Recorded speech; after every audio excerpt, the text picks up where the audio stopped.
ওয়ালা আলে সাইয়্যিদিনা মুহাম্মাদ আল্লাহুম্মা সাল্লি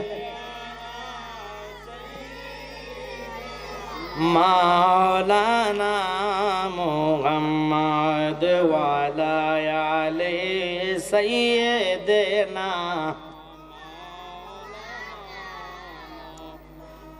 জ্ঞানী গুণী সল্লি ভাই বাবারা অনুরোধ মনোযোগ দিবেন, লক্ষ্য করেন।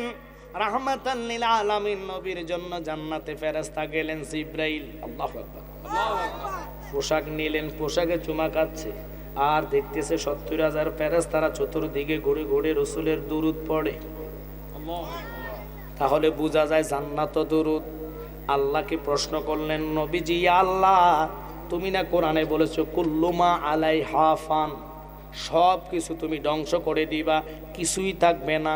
ও মাওলা, কিছুই রাখবা না, বলো তাহলে কি থাকবে? আল্লাহ আল্লাহ কয়, বন্ধু সব কিছুর ধ্বংস হয়ে যাবে, আমি আল্লাহকে আল্লাহ বলার ডাকার কেউ থাকবে না, আমার জিকিরও থাকবে না।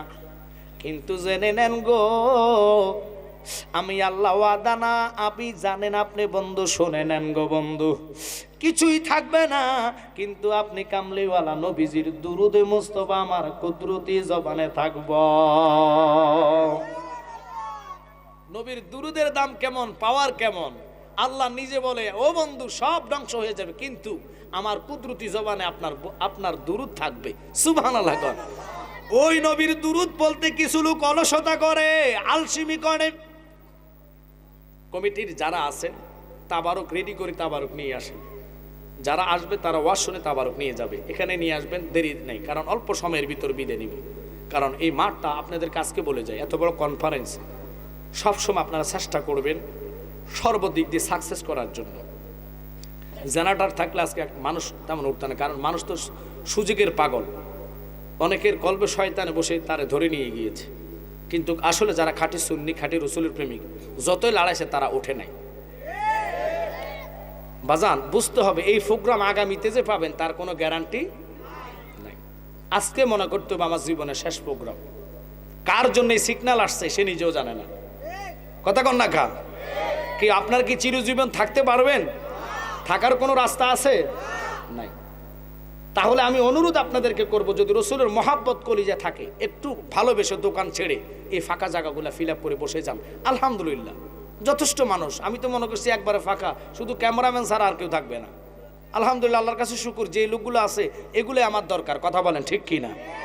আমার জ্ঞানী গুণী সুন্নি ভাই বাবারা, আমি আপনাদেরকে বলতে চাচ্ছিলাম, মনোযোগ আর প্রেম নিয়ে বসে যান। বোরা আব্বা পোশাক নিয়ে বোরাকের কাছে দয়াল নবীর জন্য চলে গেলেন। বোরাক একটা নয়, দুটা নয়, 40,000 বোরাক এক জায়গায়। আব্বারে, হযরতে জিবরাইল আলাইহিস সালাম জিয়া কি করলেন, 40,000 বোরাকের মধ্যে একটা বোরাক চয়েস করে না নবীর জন্য আনবেন, কিন্তু বাকি বোরাকগুলা কি করবেন? এখন নিজে যাইয়া হতবাগা হইয়া গেলেন। 39,999টা বোরাক এক জায়গায়, একটা বোরাক আলাদা জায়গায়, শুধু মাথাটা নিচের দিকে দিয়া দিয়া কান্দে। আর এই চোখের কোটার মধ্যে পচার মতন, ফুজের মতন কালা কালা দাগ পড়ে গেলেন, আর রক্তর মতন লাল লাল দেখা যায় বাবা। ওই বোরাকটা ঘোড়ার চেয়ে ছোট, খচ্চরের চেয়ে একটু বড় ছিলেন, এত সুন্দর চেহারা ছিলেন, তার শরীরে তেমন মাংস নাই, অথচ 40,000 বোরাক ছিলেন। 39,099টা বোরাক এক জায়গায়, 999টা বোরাক আলাদা ছিলেন। একটা বোরাক আলাদা কেন? ওই বোরাকের সামনে যায়া জিবরাইল আলাইহিস সালাম প্রশ্ন করলো, বোরাক রে, তুমি কেন আলাদা জায়গায় কাঁদতেছ? কেন তুমি কান্দো? জান্নাতে কিসের অভাব রে বাবা? তুমি আছো জান্নাতে, তুমি বলো কোন জিনিসের তোমার অভাব? তুমি কেন কাঁদো? তুমি কেন কাঁদো? ওই বোরাক ডাক দিয়া কয়, জিবরাইল রে, আমারে আল্লাহ 70,000 বছর আগে সৃষ্টি করেছে। ওই দিন থেকে জ্ঞান বিবেক আল্লাহ দিয়েছে শুধু একটার জিনিসের জন্য, উনি ওনার বন্ধুরে আমরার উপরে সাওয়ার করায়া এই জমিন থেকে নয় জান্নাত থেকে আমার নবীর সামনে নিয়া নবীরে নিয়া সিদরাতুল মুনতাহা হইয়া ওখান পর্যন্ত আমার সীমানা দিল।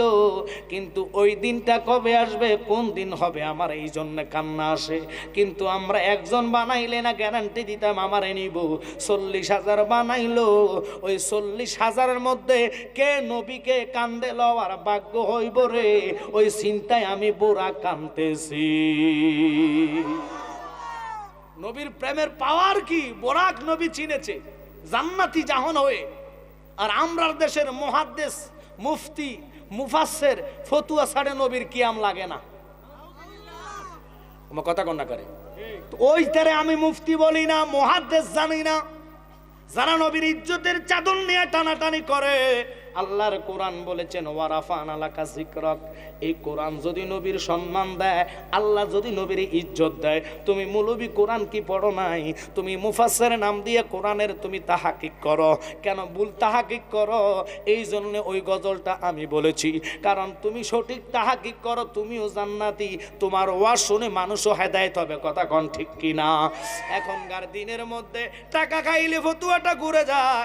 আপা তোদের মিটিং বন্ধ করে, এই বেটা এগুলো খুব ডিস্টার্ব, তোদের মিটিং বন্ধ করো, রাগ করবেন না। কারণ মানুষ যাহাই আছে এই মানুষগুলোর মধ্যে একটু আপনারা গোল করে বসলে সবচেয়ে ভালো হইব।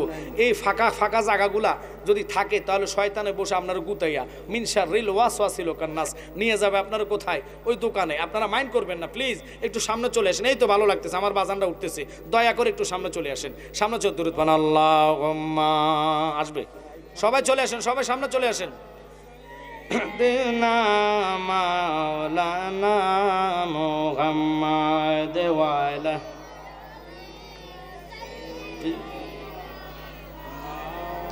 সাগুলো অতিরিক্ত মিষ্টি। হাম্মাদ আল্লাহুম্মা সাল্লি সাইয়্যিদিনা মাওলানা মুহাম্মদ ওয়ালা আলে সাইয়্যিদিনা। বাজান খুব খেয়াল করে বসে যান, নবীর মহাব্বত আর ভালোবাসার জন্য যতগুলা লোক আজকের এই জান্নাতে আসছেন আমার আনন্দ লাগতেছে। বাজান রে, মেহরাজুন নবীর মাস, যেই মাসে আল্লাহ সকলকে ঘুমের মধ্যে রাইখা নবীরে আল্লাহর দিদারে নিলেন। কেমন ঘুম, কিভাবে মানুষের ঘুম পাড়াইলেন। যিনি রব ঘুম থেকে আবার জাগাইতে পারে, আবার ঘুমের মধ্যে নিতে পারে, এমন রবেকে আমরা সেজদা করি দৈনিক 5 বার। কেমনে মাওলার ভয় থেকে তুমি দূরে থাকো।